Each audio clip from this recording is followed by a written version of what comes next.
کئی ایسے سوال بھی ہیں جو نوجوان نہیں کرتے، گھبراتے ہیں کہیں مولانا سے کریں گے ڈانٹ نہ دیں۔ کبھی بھی سوال سے گھبرایا نہ کرو۔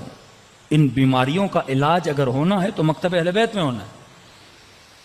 کڈنی خراب آپ ہاسپٹل جاتے ہو، آنکھ خراب ہو ڈاکٹر کو دکھاتے ہو۔ یہ جو عقیدتی شبہات، وسواس جو شیطان من الجنت والناس اور خناس آپ کے ذہنوں میں وسوسے کرتا ہے، یہاں تک کہ ایک جوان نے کہا کہ مولانا جب نماز پڑھتا ہوں تو نماز میں شیطان اللہ کے لیے میرے ذہن میں برے خیالات پیدا کرتا ہے۔ اب کہتا ہے کسی مولانا کو کیا بتاؤں، کسی کو سمجھ بھی نہ آئے کہ من ہی من میں اللہ کو برا بلا بولتا ہوں، کیا کروں ان وسوسوں کا؟ میں نے کہا پھر تم نے کیا کیا؟ کہ بس یہ کہ نماز چھوڑ دی ہے میں نے کہا شیطان تو کامیاب ہو گیا، وہ چاہتا یہی تھا تجھے وسوسہ دے اور تاکہ تم مصلی عبادت سے کیا ہو جائے، دور ہو جائے۔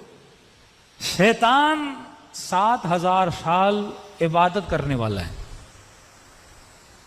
وہ آپ کے لیے جو جال بچھاتا ہے نا وہ آپ کی سوچ سے بڑا ہے۔ جب کوئی پلاننگ کرتے ہیں نا، کہتے ہیں ہم دشمن کو یہ کریں گے، پھر اس نے یہ کیا تو یہ کریں گے، پھر یہ کیا تو یہ کریں گے، وہ 10-20 اسٹیپس کی پلاننگ کرتے ہیں، سنگل اسٹیپ کی کوئی پلاننگ نہیں کرتا کہ اگر ہم نے یہاں سے راستہ روکا شاید وہاں سے آ جائیں۔ شیطان کی پلاننگ ایسے ہوتی ہے، اگر میں نے ایسے یہ بولا اس نے یہ نہیں کیا تو اس دروازے سے داخل ہو جاؤں گا، وہ دروازہ اس نے بند کیا فلاں دروازے سے داخل ہو جاؤں گا۔ شیطان آپ کو جو گیم کھیلتا ہے آپ کے ساتھ، وہ آپ کی زمین میں نہیں کھیلتا، پہلے آپ کو اپنی زمین میں لے آتا ہے، اور جب آپ شیطان کی زمین میں شیطان کے ساتھ کھیلو گے تو ان دی اینڈ جیت کس کی ہوگی؟ شیطان کی ہوگی۔ اور وسوسے کی مثال اس تسبیح کی طرح ہے، اسے بولتے ہیں حلقہ جو گول ہے۔ وہ کیا کرتے ہیں؟ آپ کے ذہن میں وسوسہ لاتا ہے، ایک وسوسہ دور کیا، دوسرا دور کیا، تیسرا دور کیا، چوتھا، اور اس رسی کو نیچے سے باندھ دیتے ہیں۔ آپ گھومتے رہو گے، وسوسہ کبھی ختم ہوگا ہی نہیں، حلقہ بنا دیتا ہے۔ اب اس حلقہ شیطان سے انسان کو وہ کیسے نکلے گا؟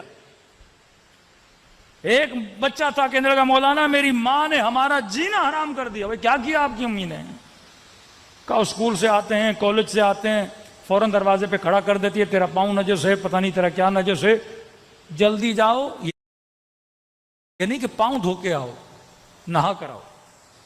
کہ دن میں 4-5 مرتبہ نہانے کے لیے بھیجتی ہمیں، کیونکہ وسوسہ ہے۔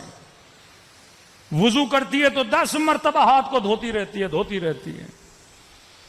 دین نے کہا 2 مرتبہ تو 2 مرتبہ، اب جتنے وسوسے آتے ہیں پھینک دو ان کو۔ 3 مرتبہ کپڑا دھونے سے پاک ہو جاتا ہے، اب چھوڑ دو، وسوسوں کو چھوڑ دو۔ سختی سے معصومین نے منع کیا ہے۔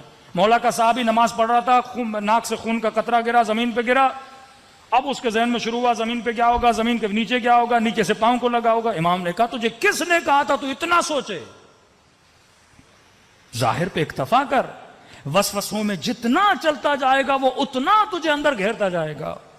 یہاں تک مومنہ نے کہا کہ مولانا میں ذہنی مریض ہو گئی ہوں، میرا بچہ گھر سے باہر جاتا ہے فوراً ذہن میں آتا ہے پتہ نہیں بچے کا ایکسیڈنٹ ہو گیا، موٹر بائک سے گر گیا، کسی نے مار نہ دیا ہو، کسی نے اغوا نہ کر دیا ہو، کہ جب تک وہ گھر نہ آئے میں 100 مرتبہ مرتی ہوں 100 مرتبہ جیتی ہوں۔ سکون انسان کو تباہ کر دیتا ہے اگر عقل انسان پہ حاکم نہ ہو۔ ایک تو وہ مریض ملا کے لگا مولانا دروازہ کھولتا ہوں تو میرے ذہن میں آتا ہے میرا ہاتھ دروازے کے ساتھ چپک جائے گا، اور پھر سوچتا ہوں ہاتھ نہ لگاؤں، کیا کروں؟ اب ذہن کا کمال کیا ہے؟ ذہن جب کوئی چیز سوچتا ہے تو اس کے اینڈ تک جاتا ہے۔ مثلا آپ یہ سوچو گے میں اگر ایئرپورٹ پہ جا رہا ہوں اور جہاز پہ نہ پہنچ پاؤں تو ذہن نتیجہ بتاتا ہے، نہیں پہنچو گے جہاز اڑ جائے گا، جب اڑ جائے گا ٹکٹ کے پیسے ضائع ہو جائیں گے، یہ ہوگا وہ ہوگا، اتنی زحمتیں۔ اب یہ سارا اسٹریس آتا ہے، آپ پہنچ بھی جاتے ہو لیکن وہ آپ کو ایسا دکھاتا ہے آپ پہنچے بھی نہیں ہو، جہاز نکل گیا ہے۔ اچانک آپ کے دل میں درد ہوا، ذہن ایکٹیو ہو جائے گا، اچھا یہ درد ہوا ہے، ہو سکتا ہے اٹیک آنے والا ہو، اٹیک آئے گا تو مر جائے گا، بیوی کا کیا ہوگا، بچوں کا کیا ہوگا، وہ ساری پلاننگ قبر تک بھی پہنچا دیتا ہے آپ کو۔ اتنے وسوسے آپ کے ذہن میں لاتا ہے۔ توکل کا مطلب ہے خود کو رہا کرو، کس کی طرف؟ اللہ کی طرف۔ خود کو آزاد کرو، کس کی طرف؟ اللہ کی طرف۔ اب ہمارے استاد اخلاق تھے، یہی مسائل تھے، انہوں نے کہا بھائی اس کا ایک ہی حل ہے کہ جس چیز سے، امیر المومنین کا ایک جملہ ہے، فرمایا جس چیز سے ڈرو اس کے اندر خود کو پھینک دو، ڈر ہی ختم ہو جائے گا۔ سوئمنگ پول میں مثلا بندہ جانے سے ڈر رہا ہے، ہاں پتا بھی ہے پانی کمر تک ہے، کودوں گا مروں گا نہیں، لیکن وسوسہ وہم کہتا نہیں جاؤ گے تو مر جاؤ گے، مر جاؤ گے۔ اب مولا فرماتے کہتا ہے نا مر جاؤ گے تو جا کے دیکھو واقعی مرتے ہو کہ نہیں۔ کیلکولیشن تو تم نے عقل سے کر لی نا کہ پانی چھوٹا ہے جاؤں گا نہیں مروں گا، جب کیلکولیشن کر لیے تو ڈر کیسا، اس کے اندر کود جاؤ۔ اس ماں کو کا تمہیں برا نہ لگے، لیکن یہ حل ہے امیر المومنین کا۔ شیطان کیا کہہ رہا ہے؟ بچہ مر جائے گا، بولو اللہ کی امانت ہے، مر گیا تو مر گیا۔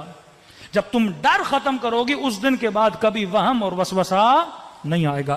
ایک بار بابا سے بلند صلوات پڑھے محمد وعلی محمد۔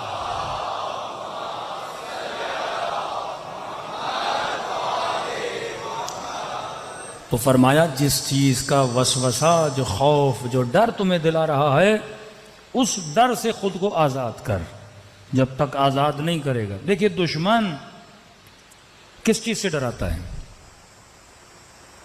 ڈراؤ، جھکاؤ، مارو۔ بولے گا میرا کام نہیں کرو گے اولاد کو ماروں گا، تجھے ماروں گا۔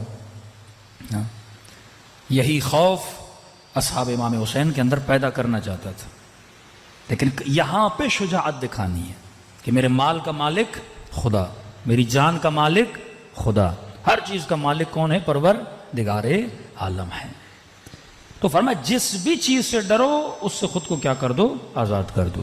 اگر یہ ڈر ہے بچہ مر جائے گا کو میں نے اللہ کے حوالے کیا، جو ہوتا ہے دیکھا جائے گا۔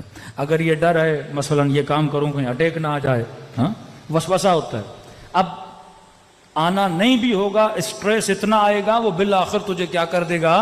موت کے قریب لے کر آئے گا۔ آج اکثر معاشرے میں وہم کی حکومت غالب ہے